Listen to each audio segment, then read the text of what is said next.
Welcome to Module 5, Medicaid Policy Levers to Address Social Needs. This module will orient you to the main policy levers within Medicaid to address social needs, including food insecurity. Sort of like chess pieces, each policy lever has specific rules and allows you to go in a different direction to address social needs.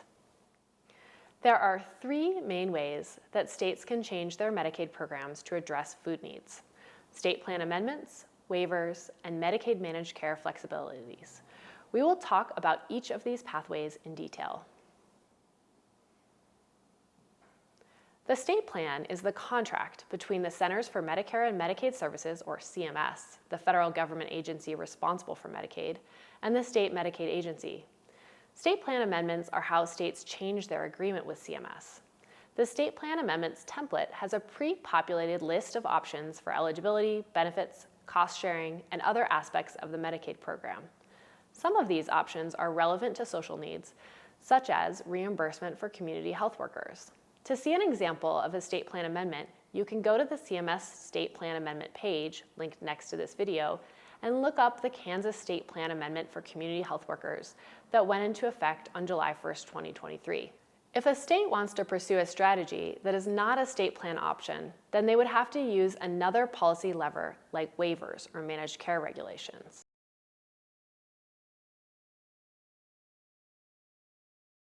A Medicaid waiver is a regulation that allows a Medicaid program to waive core requirements or rules of the program.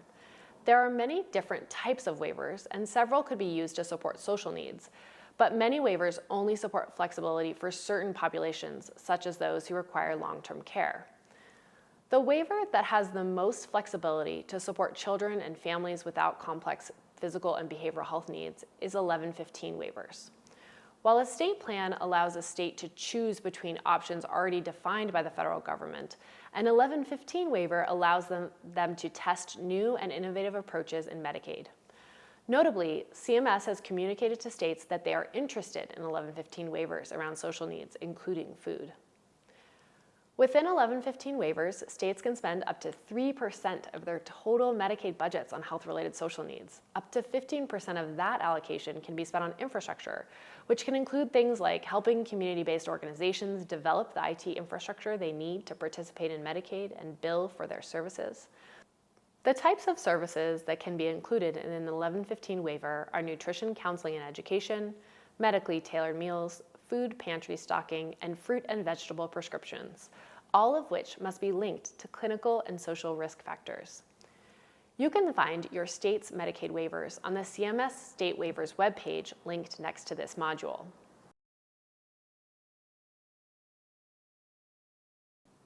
States can also use the specific flexibilities within managed care. Managed care companies are typically paid a fixed amount per person per month, called a capitation rate, and are at risk for costs above that amount. In exchange for bearing that risk, managed care companies can invest in innovative solutions to improve the health of their population. States can ensure that these innovative solutions are having the intended impact by developing oversight and quality strategies, such as required reporting or linking certain activities to value-based payments. Medicaid agencies can embed requirements around food security activities in their contracts with managed care organizations.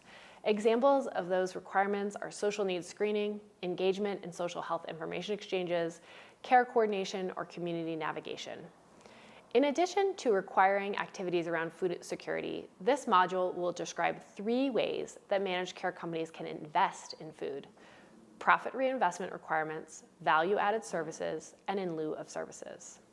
For profit reinvestment, some states are starting to mandate that managed care companies reinvest a portion of their profits into the community, and they may have a required process and priorities for those reinvestments.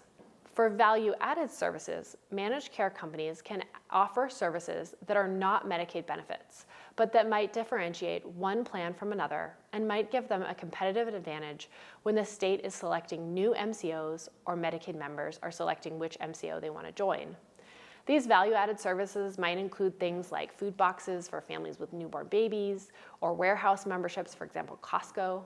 Value-added services are very flexible and don't have to meet criteria around medical appropriateness required by 1115 waivers or in lieu of services, which will be described in a moment. The cost of the value-added service isn't accounted for in the amount that the managed care company is paid from the state, but it can be counted against the percent of that amount that must be spent on medical services, known as the medical loss ratio. The third strategy, in lieu of services, is a specific Medicaid managed care flexibility that allows managed care companies to offer alternative services as part of the benefit package. In lieu of services must be medically appropriate, cost-effective substitutes for state plan covered services. For example, states can allow managed care organizations to offer medically tailored meals after a hospital admission. This would be in lieu of a hospital readmission. The medically tailored meal is then a cheaper alternative than the healthcare utilization it would help avoid. CMS released a state Medicaid director letter clarifying the pathway for states to use in lieu of services to address health-related social needs, including food, that can be found in the list of resources next to this module.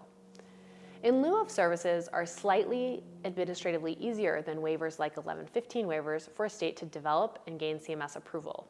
But they are only able to be offered through managed care, which can leave some populations behind. For example, Native American tribal members cannot be mandatorily enrolled in Medicaid managed care, and so in some states with managed care, this population may be less likely to enroll. They also cannot fund infrastructure costs, such as the costs CBOs experience in trying to newly begin contracting with healthcare. Managed care companies are allowed to decide whether they want to offer the service, and if they do offer the service, the cost of the service is included in the Medicaid managed care organization's payments from the Medicaid agency. Each of these policy levers, state plan amendments, waivers, and Medicaid managed care regulations, has unique challenges and opportunities. Between these options, states can find a pathway that works within their state capacity, finances, and priorities. The key takeaway from this module is that there are different options for how Medicaid programs can address food insecurity, and each of these options have different rules and opportunities. Leaving this module, we invite you to think about what array of services are most important to address the food and nutrition gaps in Medicaid children and families in your state, and what changes to the systems of food supports would be needed to deliver those benefits. The answers to these questions will begin to guide you in evaluating what policy lever is most likely to support the kind of Medicaid and food partnerships and programs that would best address the needs of your community.